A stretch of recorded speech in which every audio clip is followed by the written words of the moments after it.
girlies, and welcome back to the pod. Today is a super exciting episode because I have Sophia here with me.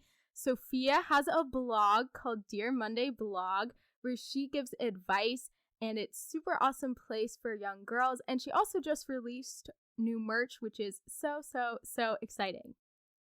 Hi, everybody. I am so excited, a little nervous. I feel like every time I listen to a podcast, the guest is always like, I'm a little nervous. And I'm always wondering, like, why are you nervous? Like, all you have to do is talk. And I love talking. This is weird because I've always written for my blogs and shared advice, where I can edit it and really think about what I'm going to say. So this is new. I'm out of my element, but just want to put it out there how inspired I am by Carmen. I mean, she pretty much got me so excited about becoming an advice giver, an older sister online. And she, obviously had a very big platform even before I started with my blog. And I definitely follow in her footsteps in many aspects, whether it be like the social media element, the advice element. And yeah, I'm just really great to have such an amazing role model. And I'm really excited to be here on the podcast.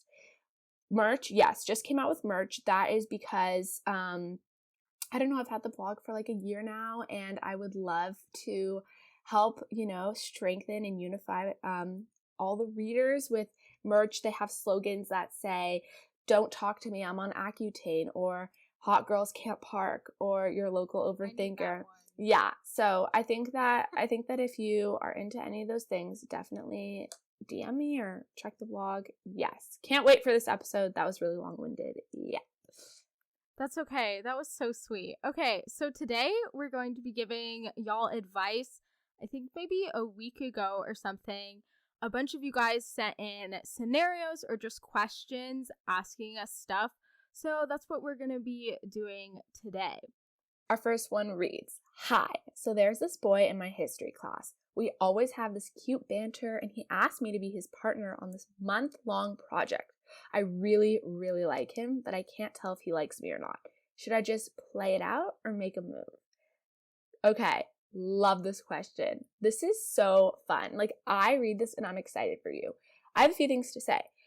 First, you don't have to choose whether you're gonna play it out or make a move. You can kind of do both. And I think as an overthinker myself and as someone who gets uncomfortable and needs to make a plan, it's hard for me to realize that guys are so different and they're almost clueless and they don't really think like we do. And I think you can simultaneously play it out and make a move.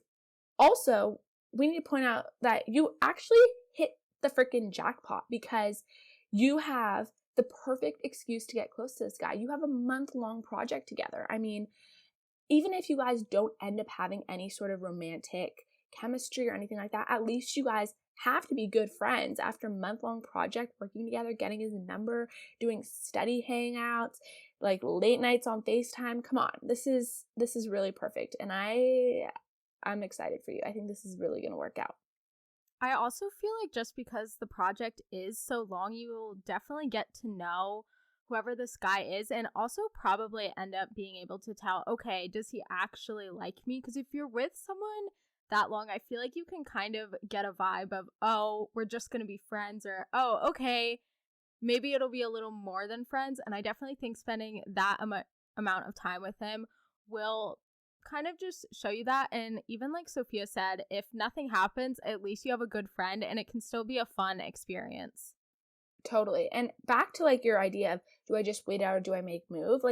I think you totally have the right and should make those moves of getting his number, initiating the FaceTimes, inviting him over to do homework, whatever it is. If he's not doing those things first because maybe he's nervous or scared, you totally can. And I would hate to see you be 2 months into the project and not really taking advantage of it yet. So if you have that opportunity, do it. And for anyone who is kind of in this situation or doesn't necessarily have someone who they're in a month-long project with, and this kid is still in your class, take those moves to do homework with someone in your class. Take that common denominator and run with it. So that's my advice. Yeah, I feel like just if you're the person you like is you're at school with them, I feel like that makes it a lot easier because you can always text them or snap them being like, hey, have you done this homework? can you help me with this problem? And that's just a way to reach out that's less awkward, I feel like. So I definitely think the month-long project will definitely be a good way. Like Sophia said, you don't necessarily have to make the first move, and it's important to realize, like, guys get nervous too. So it might be, maybe this guy really does like you, but he could also just be scared about what you think, because maybe he doesn't know that you like him too. TBH, quite literally everything, but how to balance life and school and extracurriculars, as well as how to deal with stress that you have no clue why you're stressing or what you're stressing about. This, I think, is very relatable for me. I feel like I'm a fairly anxious person. I tend to stress about things that don't need to be stressed about, so I definitely understand that. And I think it's important just to know that being stressed, being like anxious a little is normal. Like, everybody gets stressed, especially when you have so much on your mind. But what helps me for balancing everything is to write to-do lists. I talk about this all the time, but I always feel like I have so much going on in my head that if I don't write something down, I'm gonna forget to do it, or I'm gonna just feel more stressed. So if you write down everything you have to do, so like homework, if you have extracurriculars, anything you might have to do, when you should start studying, I think that's also really helpful. And if you use a calendar, writing down when you have tests, when you have sports practice, or whatever else you're doing, it just really helps if you plan stuff out. So it's another thing that you wouldn't have to be worried about in the future. I absolutely second that. I think that lists are my total go-to with stress. I also think that you can prioritize certain things on your list, because sometimes I have 10 things on my list and one of the lower things on my list should be up at the top. And so you can put things, you can prioritize and organize your lists. And then the things that happen to be at the bottom for that day that you just don't have time to do, you move to the next day. And I honestly talk to my friends about this all the time. I mean, we think about the fact that you could wake up early the next morning. And I love the feeling of seeing that I have like 10 extra pages to do in my English reading. It's too late. I want to watch my TV show.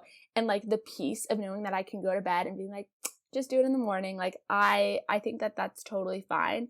And people need to normalize saying no to things. Like, there was a point in my life where I was balancing too many things. And then you have to start being like, no. And there's a lot of pressure from people around you, whether it be sport that you've done all your life, or a club that you're involved in, or something that your parents want you to do. And there's a point when you get to high school where you're juggling 5 APs and all these other things. I mean, not 5, but you know what I mean. And you just have to say no. And I think people need to realize that that's okay. And saying no to things is totally fine. Also, meaningful breaks. I cannot go home right after a long day of school and get right to it. Like that, people who can do that are insane to me. Like, you need to have meaningful breaks and reward yourself. Put little rewards within your list. Go get a cookie, go to ice cream with a friend in between, go on a little walk, watch the sunset. Whatever it is that's going to give you life and joy and a little bit of vitality in between each thing that you do is going to be so transformative in your day, because you'll be able to have that fuel and that energy to keep going. So I would suggest in between your school day and your other activity or whatever it is, honestly, gonna say this, even if it's mindlessly scrolling through TikTok, I don't know why, but that's a break for me, and I'll take that break. So whatever it is you choose, but be able to space out everything that you have, if possible. I totally agree with that. I think breaks are super important, especially too, if you've been studying for a while, if you've been trying to do an assignment for like over an hour, you can start feeling yourself lose focus. Maybe you're checking your phone more often, and that's just going to end up you taking more time to do an assignment. So take breaks. Like, when you can feel yourself losing focus, just say, okay, I'm going to go downstairs. I'm going to go get a snack from my kitchen. Or like Sophia said, like, leave your house, walk around, be with friends. And just realize that, like, if you actually take those breaks, when you sit down to do the work, you're going to be more focused, and it's going to end up taking you less time. And also going back to like doing too much stuff. I know my sister goes to boarding school, and she always talks about how she has no free time, how she's constantly stressed. But then also at the same time, she's spending hours doing homework assignments that shouldn't be taking hours just because she hasn't taken a break all day. She hasn't had time to just sit in her bed and watch Netflix. So take those breaks, and I think overall it'll benefit you. And also what I like to do is just on the weekend, or maybe just sometime in the middle of the week when I'm really not feeling it, just put my phone away, and just have a little, put the phone away. Have like a little self-care night, take a bath. Yeah. No, seriously, because I know looking at my phone for too much, one, it makes my head hurt. Two, it makes me anxious, or just like looking at Snapchat, that's just like really overwhelming. So just take a break, put your phone away, watch a movie, read a book, go outside, be with friends, whatever. Just Totally. I love it. I love how I'm like mindlessly scroll through TikTok. Actually, I'm revoking that comment. Do not do that, because you know what? Your first goal was, oh my God, I'm so bored. I just need like a little break from schoolwork. Then you're on it for 30 minutes. You're insecure AF because you see 20 hot girls and you just didn't even think that that was possible, but it is. So you know what? Revoking that comment. Terrible advice. Kicking me off the podcast. No, don't do that. No, that's totally okay. I feel like sometimes will just find myself going on TikTok, which I feel like is fine if you're just taking a little break. But if you're on there for like hours just doing absolutely nothing, I don't think that is beneficial. I feel like it's more beneficial to like go be with friends, go outside, go drive somewhere, take a drive, do anything. Okay, so this question, I don't know why, but it just really stuck out to me from the others, and it's a little shocking, so I'm going to read it. I seem to be losing my temper with everyone recently. Any advice for how to stay calm when you are angry or under pressure? Okay, such a great question. I totally think that this is a valid question. I am such like a happy and bright, positive person, but I don't know why I think there's like this little ounce of aggression that has just bloomed or sprouted within me, and I don't know where it's come from. I don't know why I'm just so impatient, maybe, or very like I don't know, things are making me angry, and that's weird. But so I just wanted to talk about two things that I think you have to do. Having anger and having a temper is okay, and I'm not saying that you shouldn't have one. I mean, I'm sure it comes from a good place, and there is something deep rooted that is, sparking that anger. So I think you really have to think about what it is and addressing that head on. If it's like a situation where your mom constantly is asking you to do X, or, you feel pressure from X friendship or whatever it is, like really think about those things and think about how you can hit it on the head and just resolve it if possible.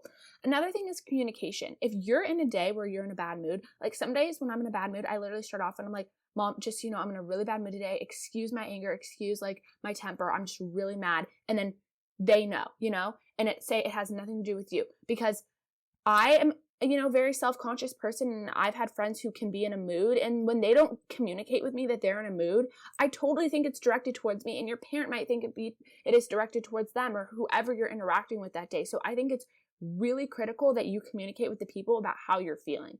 That also, be good at apologizing. Like, I have many experiences where someone has done something or been in a mood, whatever, but a good apology is very, it can resolve a lot of things. And I think that if you want good apologies from your friends or your family, you have to put that out there too. So if you're in a mood or you say something that you didn't mean to say, be good at apologizing and be good at telling people that you're sorry for what you did and work on making it better.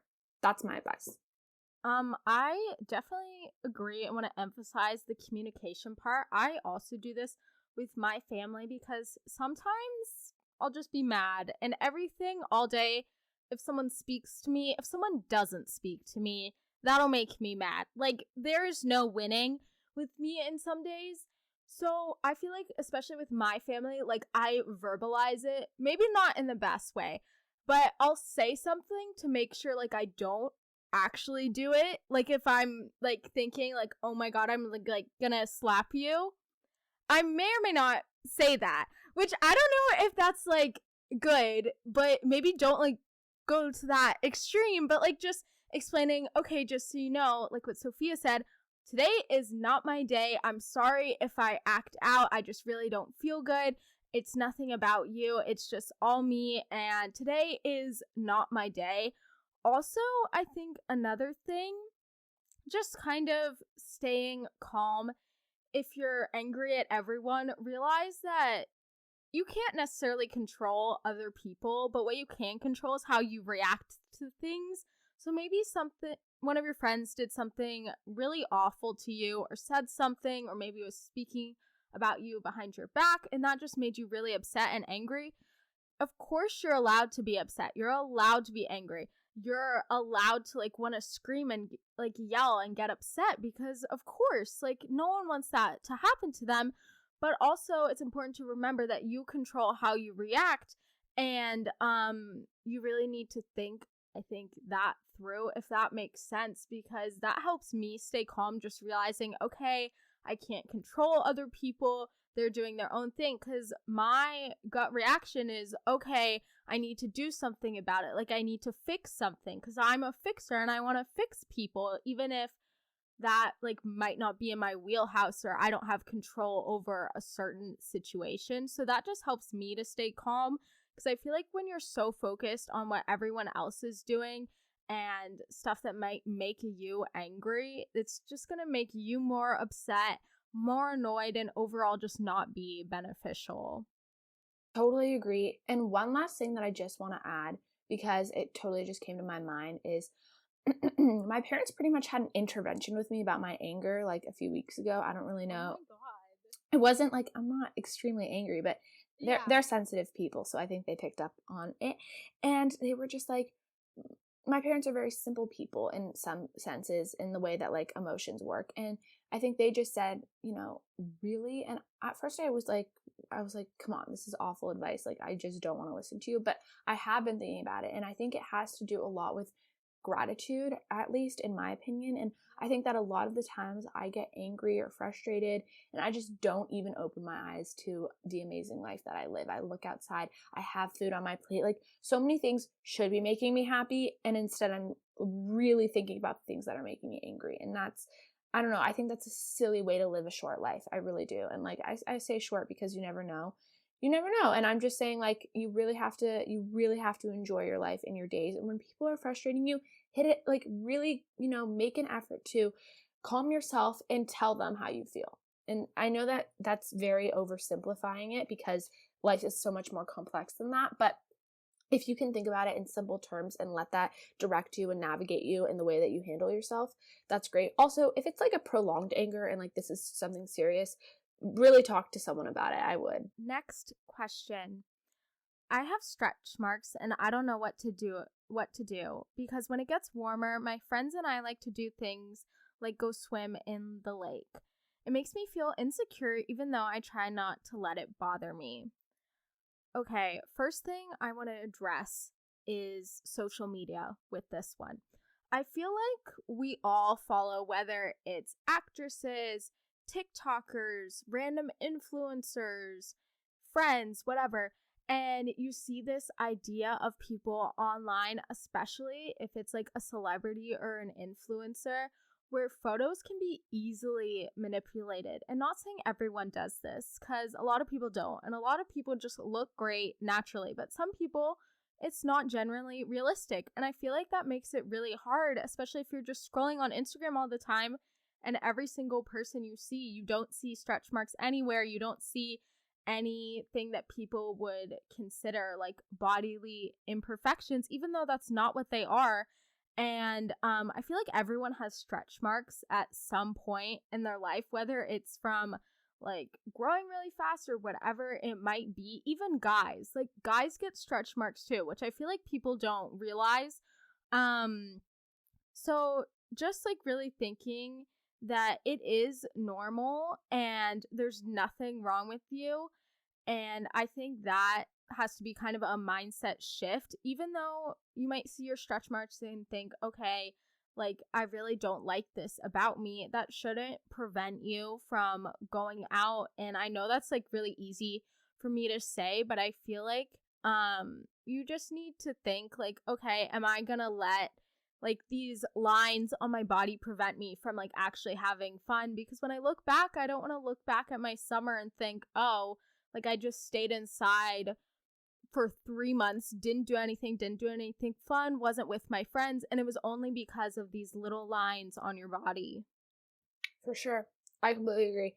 I also just want to say that I think that having things on your body that are normally covered when we talk, like when we see them online, is so different from the real life and the real experiences of you and I'm sure your friends. I mean, even those people who are the most flawless, Photoshop, cover things up, have insecurities, like that is just so okay. And I think that you have a really great opportunity to have an amazing summer while also being so proud of who you are and living your life with the most positive, excited, enthusiastic attitude.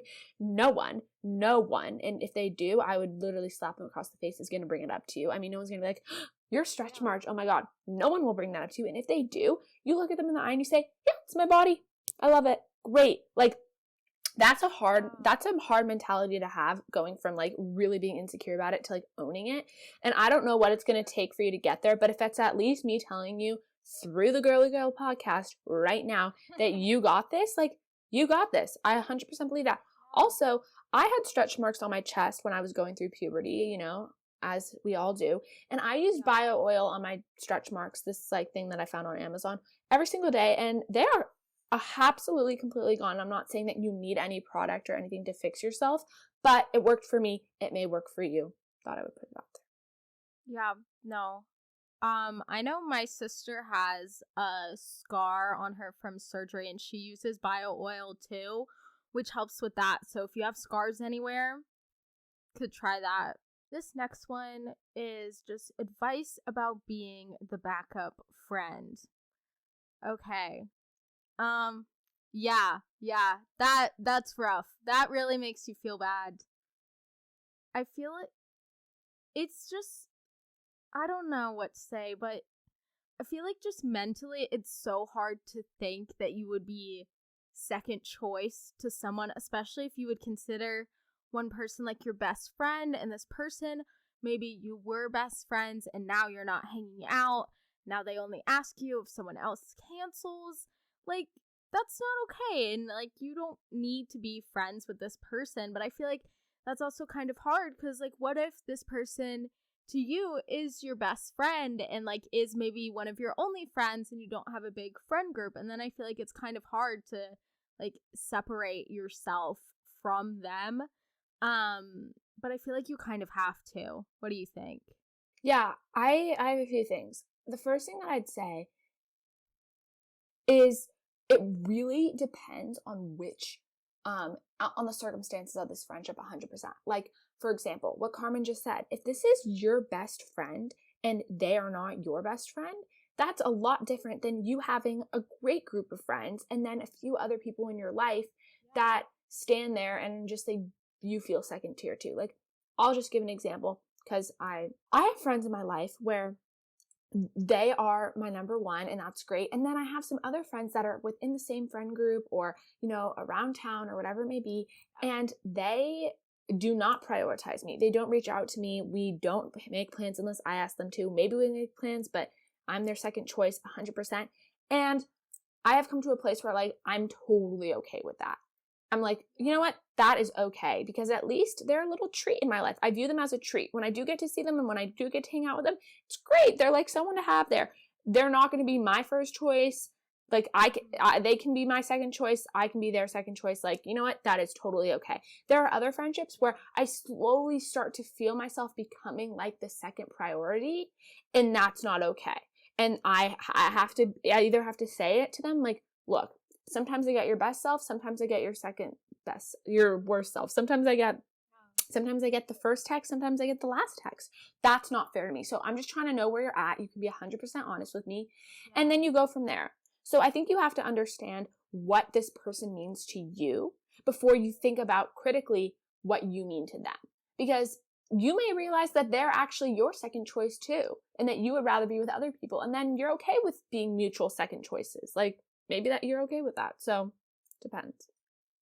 I also feel like, going off of what you said, like, it's okay not to have everyone be your best friend and for you not to be everybody's best friend. Like what Sophia was saying, you can have friends where maybe you're not the closest and maybe you wouldn't be someone's first choice, but like if you see them a few times, like that's just kind of fun. But again, I feel like if it's one of your best friends, you can feel yourself starting to move like to a place where you're less of a priority. That's not okay, and you really don't deserve that. And also, I think you need to realize, like, do I really want to be wasting my time, wasting my energy on someone who doesn't even want to be with me, or who maybe you don't even really want to be with them? Maybe like being with them makes you feel bad about yourself, or it's not fun and you'd rather be with other people. So I think just really thinking about the situation as a whole can help as well. I love that. I love that. I love that. But like, just really tying this all together and back to what Carmen said in the very beginning, like, it is so hard. It's easy to have a friendship breakup when you talk about it and you hear it on a podcast. But when you actually think about the implications of it and how interconnected teen girls are, like, you can't just friendship breakup from someone, but you do have to realize how much, like, you have to own your worth. If they don't own your worth, you have to own your worth. And, you know, we just are not having fake friends in 2022. Period. Like, we're over that. Like, fake friends are just not happening. And so you are in control of who you surround yourself with, and really think about that, and really think about who you want to lift you up in life, because that's what matters, I guess, at the end of the day. Yeah. Also, I feel like if someone isn't prioritizing you, you don't necessarily have to cut them off on every single thing. You don't need to be blocking them. But I feel like you can just kind of separate yourself from the situation and just be like, okay, I'm going to spend my time with people who actually want to be with me, who I actually want to be with, and focus on those people. Like, going back to what we were saying earlier, instead of focusing like on all the things that make you angry, that make you upset, that suck in your life, focus on some of the good things. So like, focus on your good friends, focus on people who are nice, who are funny, who make you feel good about yourself, who bring you up. And I feel like you'll be much happier overall. I don't care about my haters anymore, because I completely agree. I know it's wrong, but still, I don't care about that either. I hate my body, my face, my voice. What do? I don't give myself credit for anything, and so much more. I just absolutely hate myself. Oh my God, this hurt me so much. Like, I hated reading this. Like, I wish I could just jump through the screen and give whoever wrote this in, and anyone who feels this way, the biggest hug. Oh, ouch. I know, that just kind of hurts hearing that, because I feel like people, I don't know, you on social media, all you hear is like, love yourself, like everyone being all positive, which is great because we're trying to influence people to improve their life. But then also, I feel like if you really truly feel this way, like everything sucks, you hate everything about yourself, that's just really disheartening to hear, because I'm sure that you are an amazing person. And it's all about your perception of yourself. And maybe it was your thoughts that brought you there, or maybe it's other people who have brought you down that brought you there. But I really think if you want to feel better about yourself, which is not an easy thing to do, and it's definitely a process and will take time, but you actually have to make like an active effort and be like, okay, I don't want to feel like this anymore. I feel like crap. I don't even like myself. How can other people stand to be around me? Like, that's just an awful feeling, and no one should have to go through that, especially for long periods of time where you just kind of hate yourself and hate everything. So you need to make like an active effort of, okay, I'm going to try better. I'm going to focus on what I do love about yourself. Maybe it's just a small thing. Maybe it's something that someone gave you a compliment for one day, even if it's just like, oh, I like your shoes. You're like, okay, that's one thing. Or maybe someone's like, wow, new haircut, looks so good in you. Okay, great. Or maybe you're really funny and people notice that about you. Focus on your personality traits, what makes you you, especially if how you feel on the outside, or wait, back up. If how you look on the outside you don't feel so great about, focus on things that are great about you. You're smart, you're funny, all the above. Yeah, I completely agree. I love what you said about holding on to compliments, because I hold on to compliments that people have said to me from years ago that totally stick with me. Something that comes to my mind, and this may feel a little bit drastic, but and I don't necessarily think that change is always beneficial, but you are talking about your haters. You are talking about so flat out that you hate yourself.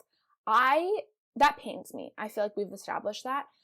But also, maybe you need something that will change up your life and that will give you a fresh start. And I say this only because if I were in that situation, I would need to remove myself from these people and this world that I'm living in. And I would do that by maybe switching schools, maybe going to a camp or a teen tour or something over the summer.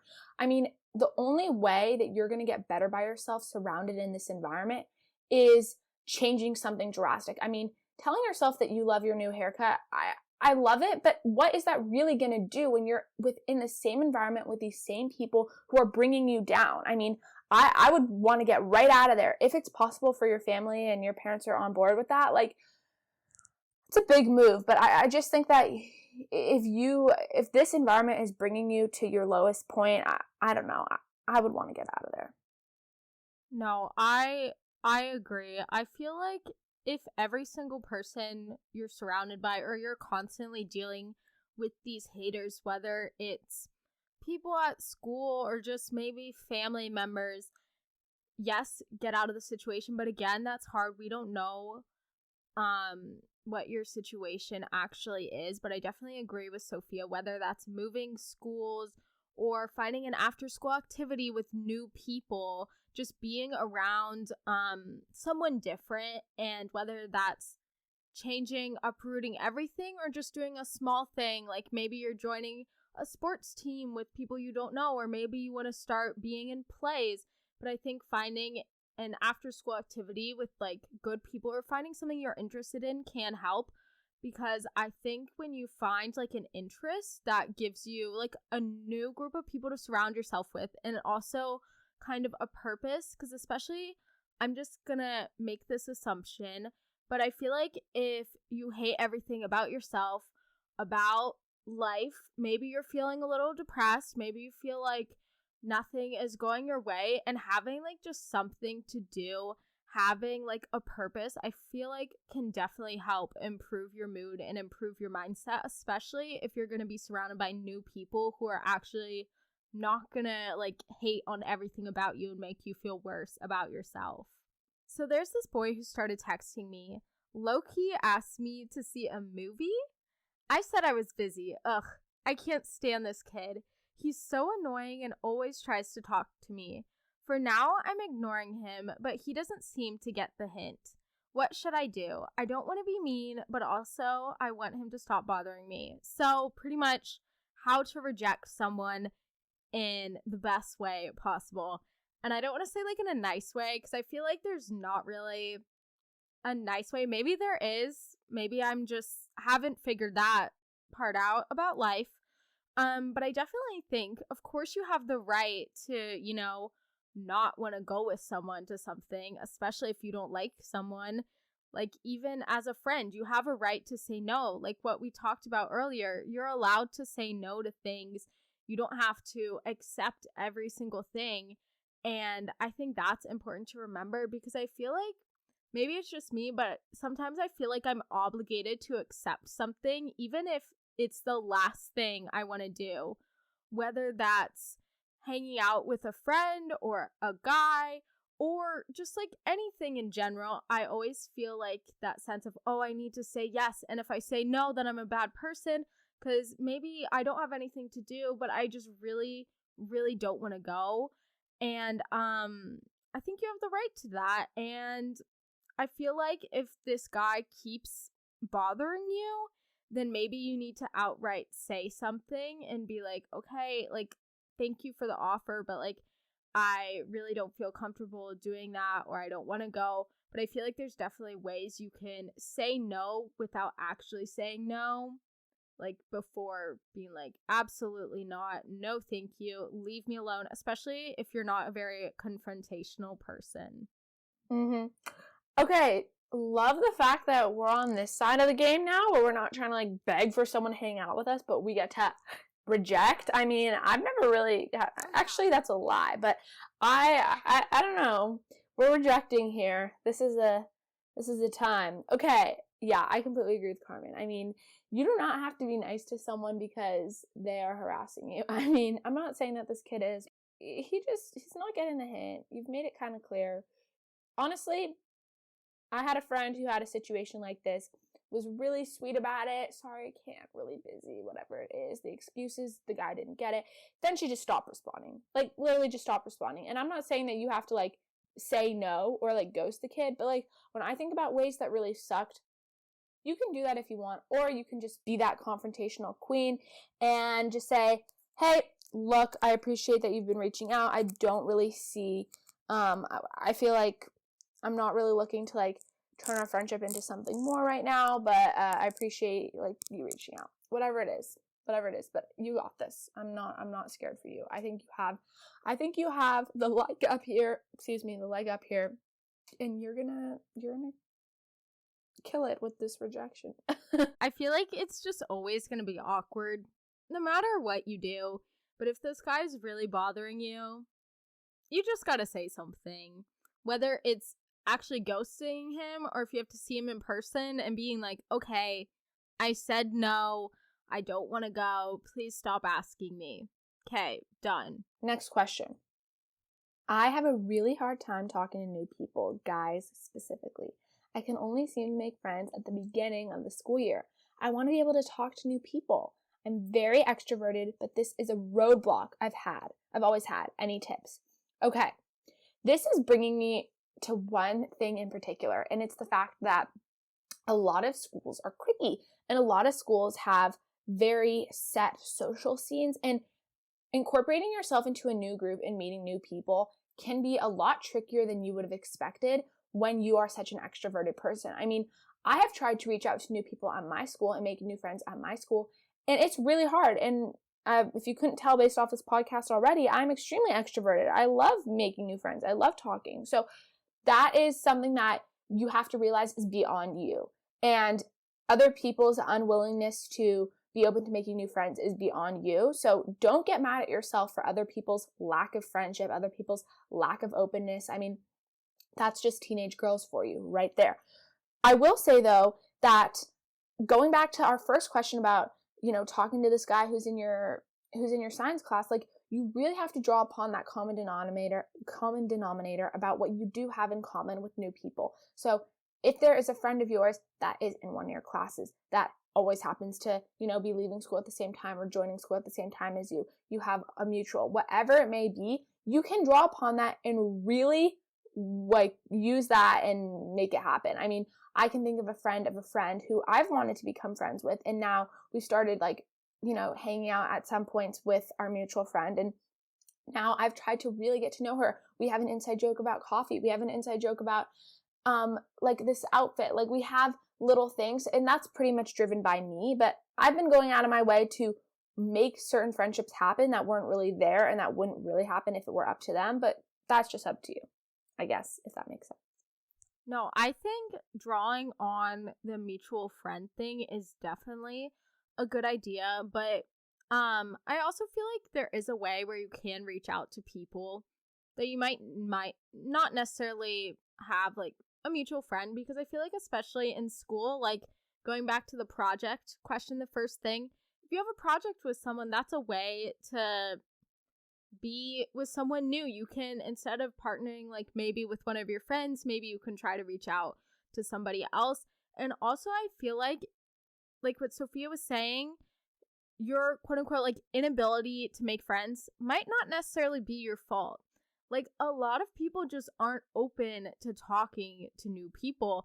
And while that's not fair, it is, like, the case in most places. But I feel like you can always try to reach out. Like, I know this past week I had a girl text me asking me to hang out, even though we hung out once and it was, like, in a big group setting. And she had told me how she was struggling with her friend group and was just trying to reach out and meet new people and just be with, like, girls who are actually nice to her. And that really resonated with me because I was like, of course I want to hang out with you. Like, I want to do things. Like, that's awful that you had to go through that. So just kind of putting yourself out there, feel like can help, but it's not always foolproof. And you will definitely meet some resistance where people are like, oh my God, she's so weird. Like, why is she talking to me? But then again, it's like, why would you want to be friends with those people? You know? Next question. How do you actually know that you're attracted to somebody? I feel like it's complicated depending on the person because sometimes I feel like you just know. You like look at the person, you're like, okay, absolutely, yes. But then sometimes maybe it's someone that you've seen more in like a friend setting where you're like, do I actually like them or do I just like them as a friend? Which I think that is a more difficult distinction to make. And I don't know if I necessarily know the answer to that one.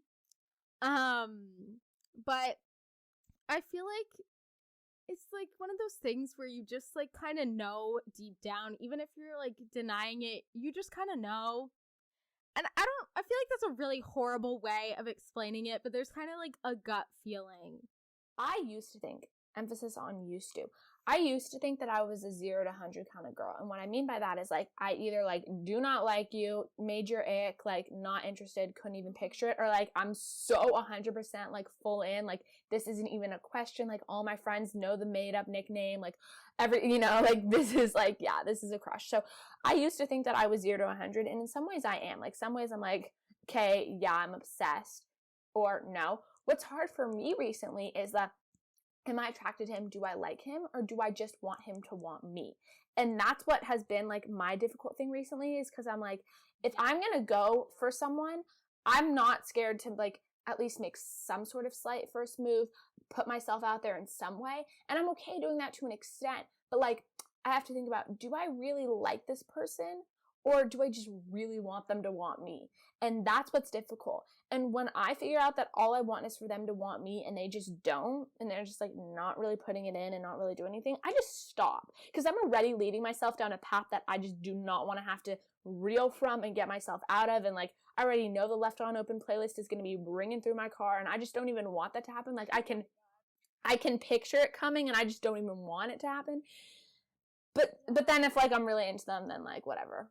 We're going, lock and loaded, like it's happening. Sophia Storm she's coming in.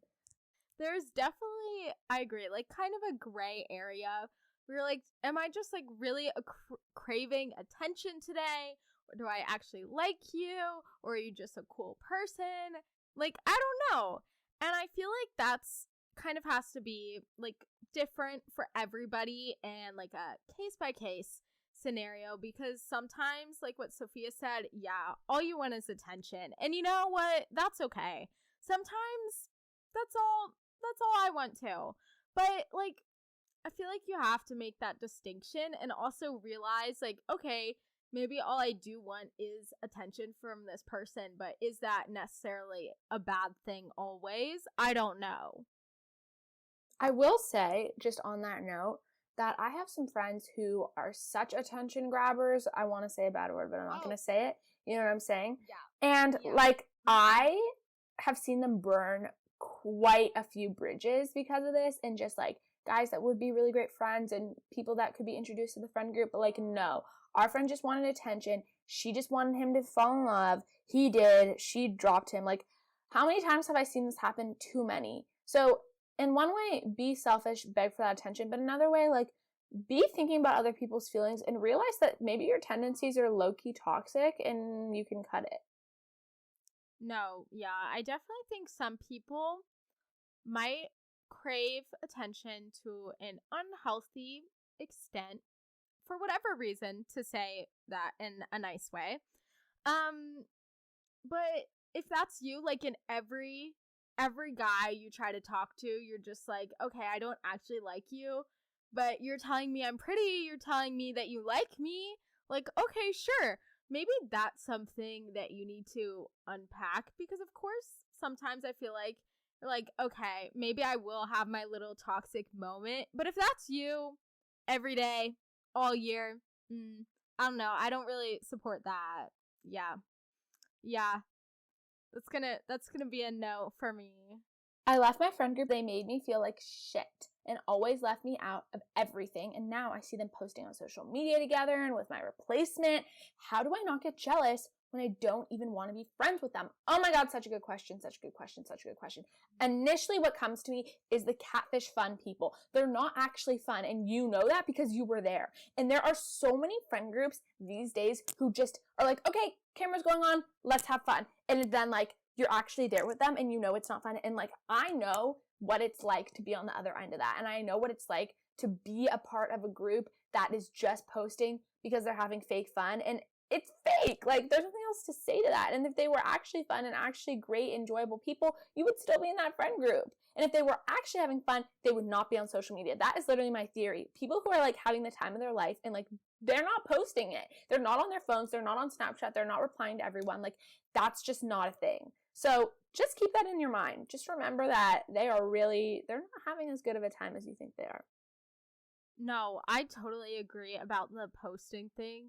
Like, because I always think, like, if I'm at a party or if I'm doing something, my first thought is never to, like, go on my phone. Like, if I'm really having fun, I'm not going to be on my phone. I'm going to be with the people who are actually there, because if you're someone who's going on your phone, like, posting things, you're just trying to do that to show other people that you were there, that you are doing something. Even if it might not necessarily be fun, you can't really tell that through a screen.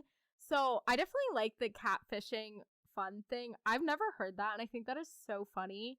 But no. I don't know. I feel like you're definitely allowed to be like upset because obviously you've been friends with these people for a while. But it's like just seeing people constantly post something, even if you don't like them, even if you don't want to be their friend, it's like obnoxious and annoying, and it can be like hurtful. But I feel like more than anything, you're like, okay, just stop, you know? I didn't even praise this girl who wrote in this question that she is like leaving this friend group and really killing it on her own. And I'm proud of you for that. And you know what? People don't talk about how hard it is to quote unquote move on. I mean, that is something that is, a part of the process. Like, you leave a friend group. Yeah, there's going to be stuff that you are missing. There are going to be things that you don't miss. But like, I'm proud of you for really staying strong in this and like having that little like feeling of jealousy, insecurity, wishing that you were part of it. Like, so okay. So okay. But you left that group for a reason. You left that group because they weren't good for you. And you know what? They're not. So you're going to find better people. What do you think about being friends with guys?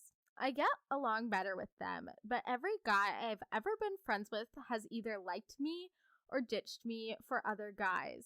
I need help on making and keeping guy friends. Please and thank you. Why is this just automatically giving me I'm different? I'm one of the guys. I'm not like other girls. It's so bad. No, it's not bad. Like, is it? I don't know.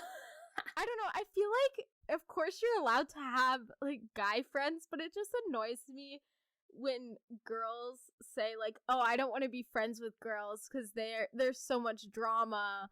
Like, I don't like being friends with girls." That's just something that annoys me personally because I feel like you're trying to be better than everyone else. But also, if you get along better with guys, you get along better with guys. Like, and that's okay. I don't know. But like, do you? Because apparently your issue is that they keep leaving you. So, or you get along with them too well. Like, I don't know. Yeah.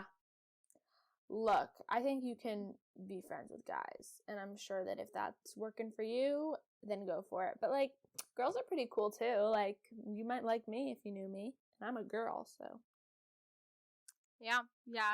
I also feel like for the guy friends liking you thing, I feel like there's a way that like if you're actually good friends with a guy and you don't like them that way, you just want to be friends, like you can tell them that and you can still be friends. I feel like if you're that good of a friend with someone, then everything will be fine. But then again, it's like if you're not friends with these people, like, they don't care. They're used to getting rejected all the time. They're like, I like you, and you're like, no, we're gonna be friends, and they're like, okay. Or they get mad and you're not friends anymore. Then it's like, okay, like, did you want to be friends with them that bad anyway?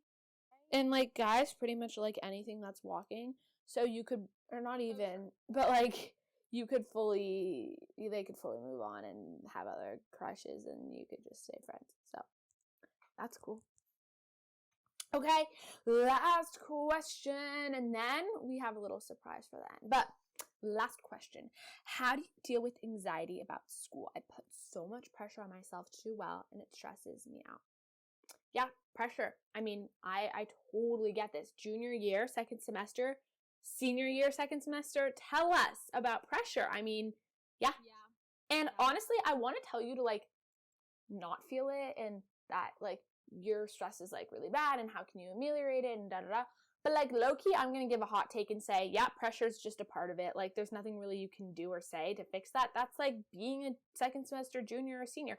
I think if you're, like, a freshman who's like, how am I going to get into college? Like, you can slow your roll on that, or maybe you're taking too many hard classes, and you can fix that with, like, whoever helps you with, like, your classes or your advisor or whatever. But in general, like, yeah, I mean, if you're trying to go to college, like, if you're going to be in the workforce one day, like, pressure and stress, and that is a fuel in some ways. At least it is for me. And I think that you can have a healthy balance of pressure and relaxation and friendship and whatever it is. But pressure is going to be part of it. At least that's my opinion. No, I definitely agree about pressure being motivating, because for me, at least, most of my pressure comes from myself. Maybe for some other people, it's your family or your friends, but I always feel pressure for myself because I want to do the best that I can do. But then again, it's like, if it gets to a certain point where you're so overwhelmed that you're not even doing the work, you're not even getting anything done, then that might be, like, just a sign saying, okay, maybe we need to calm down a little. But if it's, like, a healthy amount of, like, anxiety, a healthy amount of pressure where you're like, okay, I need to do well, I want to go to college, I want to go to this good school, if it's motivating you, then great. If it's not, maybe take a look at that and really think, like, okay, what can I do to maybe minimize my pressure to make it more of a healthy thing? And I think that is just really subjective to you and your needs. I love that, because, yeah, pressure is only detrimental when it's paralyzing, and if your pressure is paralyzing you instead of fueling you, that's a different story. Okay, so we have a few other questions that we think are really, really great questions, but instead of having them be responded through this podcast, we're gonna actually write up answers and post it on the blog. And so I'm just gonna quickly give you the general idea of each of them. So one of them, I felt like Carmen and I really connected over live ones when we were talking about periods, because she has some different tips than I do. So one of the questions is gonna be about periods, which, you know, gotta love it. Another question is gonna be about friends that are kind of selfish and make things about them. So I feel like we can all relate to that. And then the last one is gonna be talking about, you can say what the last one's about.